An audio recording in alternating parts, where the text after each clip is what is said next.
Mikhail Gorbachov, un hombre cuyo nombre está intrínsecamente ligado al fin de una era y al amanecer de un nuevo panorama global. Fue galardonado con el Premio Nobel de la Paz en 1990 por sus incansables esfuerzos en la disolución de la Guerra Fría, un conflicto ideológico que mantuvo al mundo en vilo durante décadas. Pero, ¿quién fue realmente Mikhail Gorbachov? ¿Y cómo sus decisiones transformaron el destino de la Unión Soviética y, por ende, el de gran parte del planeta? Acompáñenos a descubrirlo. Bienvenidos a un nuevo viaje por la historia, la ciencia y la actualidad. Esto es Descubre.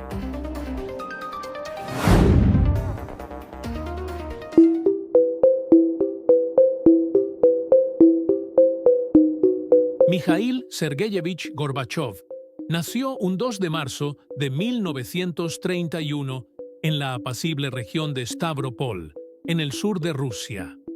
Sus primeros años estuvieron marcados por el trabajo en granjas colectivas, una experiencia que lo conectó profundamente con la realidad de su país. Su trayectoria académica lo llevó a la prestigiosa Universidad Estatal de Moscú, donde se graduó en 1955. Para entonces, Gorbachov ya era un miembro activo y comprometido del Partido Comunista, una afiliación que lo impulsaría a escalar rápidamente dentro de las esferas más altas del Kremlin. En 1985, con apenas 54 años, Mikhail Gorbachov asumió el liderazgo de la Unión Soviética. Llegó al poder con una visión reformista que contrastaba con la rigidez del sistema establecido. En ese momento, la URSS era una de las dos superpotencias mundiales, enfrascada en una tensa disputa por la hegemonía global con Estados Unidos. Aunque su intención no era desmantelar el sistema, su ascenso al poder, paradójicamente, marcó el inicio del fin del bloque socialista, una estructura que había existido por casi 7 décadas y que había dominado vastas extensiones de Asia y Europa del Este.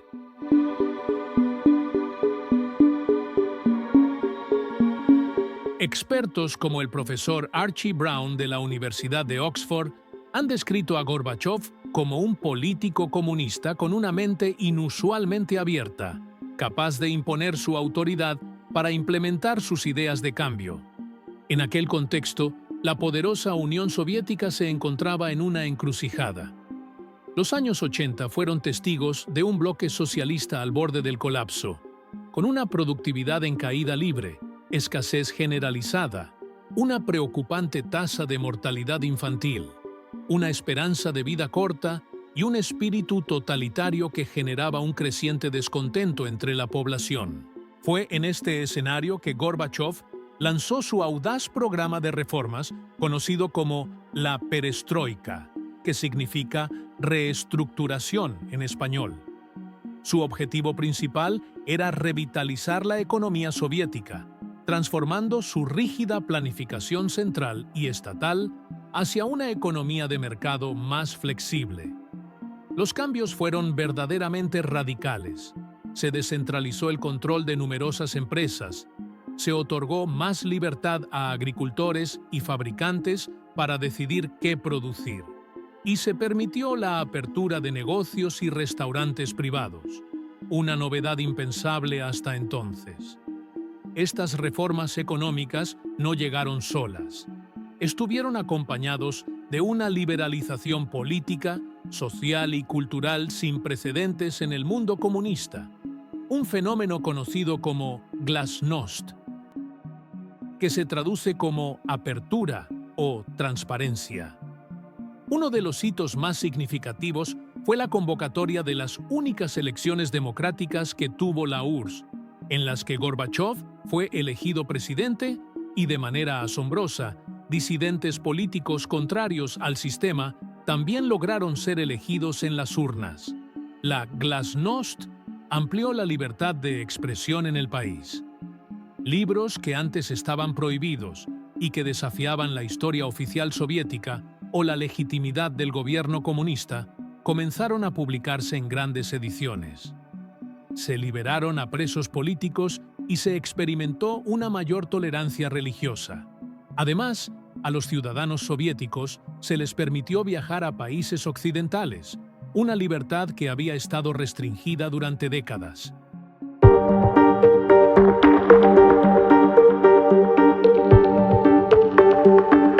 Como señalan varios expertos, Gorbachov puso en marcha una dinámica de cambio desde las altas esferas del poder en un sistema totalitario. Sin embargo, aunque esos cambios surgieron desde arriba, fue la presión desde abajo, de la gente, la que finalmente hizo caer el sistema soviético. Estos movimientos condujeron a un evento impensable sin las reformas de apertura de Gorbachov: la caída del muro de Berlín en 1989. La caída del muro fue el preámbulo del fin de la Guerra Fría, culminando con la firma del histórico Acuerdo de Malta entre Gorbachov y el presidente estadounidense George Bush. Este acuerdo marcó una tregua crucial entre ambas potencias. Gorbachov también forjó acercamientos con líderes occidentales, como la primera ministra británica Margaret Thatcher y el presidente Ronald Reagan, con quienes importantes negociaciones trataron de reducción de armas. Su figura en la escena internacional es innegable. Por supuesto, como era de esperar, este proceso encontró una fuerte resistencia en la cúpula del Partido Comunista, que sintió que perdía el control con las reformas. Al mismo tiempo, la creciente tolerancia a la disidencia permitió que se escucharan con más fuerza las ambiciones de independencia de las repúblicas que conformaban el bloque soviético. En diciembre de 1991, los esfuerzos de Gorbachov por reestructurar el bloque fracasaron, y el país se disolvió en 15 estados independientes, el mayor de ellos, Rusia. Esta solución dio paso a un periodo de grave crisis económica. Millones de exsoviéticos quedaron en la miseria, y una nueva élite, los oligarcas, se apropiaron de la riqueza del país. Esta complicada situación propiciaría, una década después de la llegada al poder de Vladimir Putin, y la progresiva pérdida de libertades políticas y sociales en Rusia.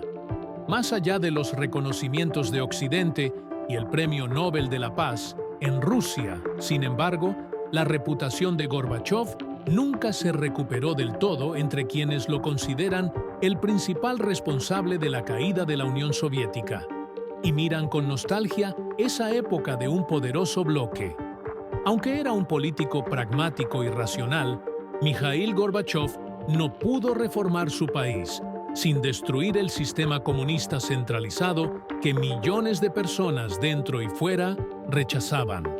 Si te ha gustado este viaje por el conocimiento, no olvides darle me gusta y suscribirte para que sigamos descubriendo juntos. Hasta la próxima.